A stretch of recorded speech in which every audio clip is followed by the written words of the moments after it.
سلامونه نیږي ښې احترامات مینه محبتونه مې قبول کړي ملګرو او د لار ارمان یم ملګرو څنګه تاسو ته پته ده چې موږ هغه خلکو سره ناسته پاسته کوو چې کوم ادب دپاره کار و زیار کوي نو په دغه سلسله کې نن موږ سره منیر بونیری صاحب پروګرام کې موجود دی راځئ ملګرو چې پروګرام کې ورته پخې راغلی هرکلی ووایو منیر صاحب تاسو ته موږ په خپل پروګرام کې ډېر زیات هرکلی او مینه وایو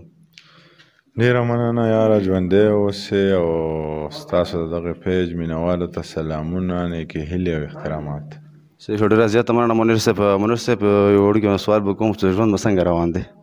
ژوند یاره شکر دی ډېر ښکلی روان دی د خلکو په مینه باندې نو خوشحاله یو صحیح شو ډېره زیاته مننه منیر صاحب تاسو سره ټایم وکړم د بډرۍ کلمونو ته به راځو خپل ښایسته کلمونه سره شریکې تاسو ډېره زیاته مننه کوم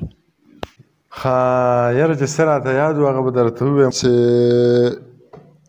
لکه ماشوم مې بېګا ټوله شپه که ویر جانانه رانه په اوښکو باندې وران شو ستا تصویر جانانه د زړه په سر مې وخښ شوي خوب ته یې نه پرېښودم ستا د ښایسته سترګو باڼه د نظر تیر جانانه او خدای دې مین که چې احساس درته د خوږ زړه وشي و په ښایست باندې مغرور په زړه کافر جانانه تا خو به خپلې خوشحالۍ په الله خو د کای په ما ستا غم کړې د ژوند ټولې شپې شوګیر جانانه او د زړه په سر کې د زړه سره لتې مه راکوه زه دې مرید یم لیونیه ته مې پیر جانانه د خوشحالو بوټی ترې ټول د زیلو زیلو ویستي د زړه په ځمکه مې ستا غم کړی دی سیر جانانه چې ما په خپل غزل کې ستا ایزی تصویر جوړوم منیر دې کړي الله شاعر ما مصور جانانه نورې تبصرې دې په جمال نه کوم بس دی د غانټول په زنه خال نه کوم ما د مینې تبه ځکه نه پرېږدي زه چرې دارونه خورم پال نه کوم ما د مینې تبه ځکه نه پرېږدي زه چرې دارونه خورم پال نه کوم ښکلې مې بلا پکې ځای کړي دي زه د زړه د کور مینس کې دیوال نه کوم او تا چې پې واده د راتلو کړې ده څنګه به هرکلی د نوي کال نه کوم خلک د نشې دپاره خیر ټولوي نو زه به د جانان دپاره سوال نه کوم خلک د نشې دپاره خیر ټولوي زه به د جانان دپاره سوال نه کوم ویلې دا منیر لیونی شوی دی زه چاله ګلونه په رومان پښتانه لر زنده‌باد پښتانه بر زنده‌باد د باچا خان د مخه ټوله شنغر زنده‌باد پښتانه لر زنده‌باد پښتانه بر زنده‌باد د باچا خان د مخه ټوله شنغر زنده‌باد رڼا سپوږمۍ هم کوي خو مړه لمر زنده‌باد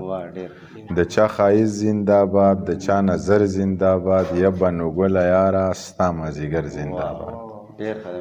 د چا ښایست زنده‌باد د چا نظر زنده‌باد یا بنو ګله یاره ستا مازدیګر زنده‌باد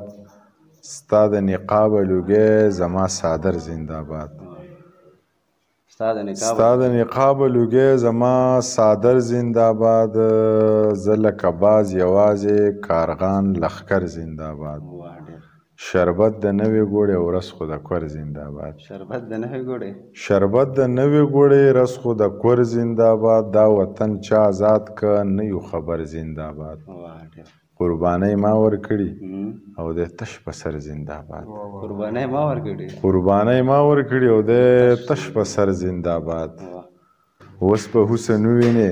اوس په غنم رنګ راشي دا چې زلفې سڼ وخي بوی ترې د لونګ راشي اوس په حسن ووینې اوس په غنم رنګ راشي دا چې زلفې سڼ وخي بوی ترې د لونګ راشي جنگ منم د سپو کار دی بس خو سړی تنګ راشي ما باندې دې ډز نه کوي ماله دې په جنګ راشي ډېره زیاته مننه منیر صاحب ملګرو دا و منیر بونیری صاحب ډېر ښایسته کلمونه شریکو تر بله خپرونه پرېږدنه غواړم اجازت د لوی الله په امان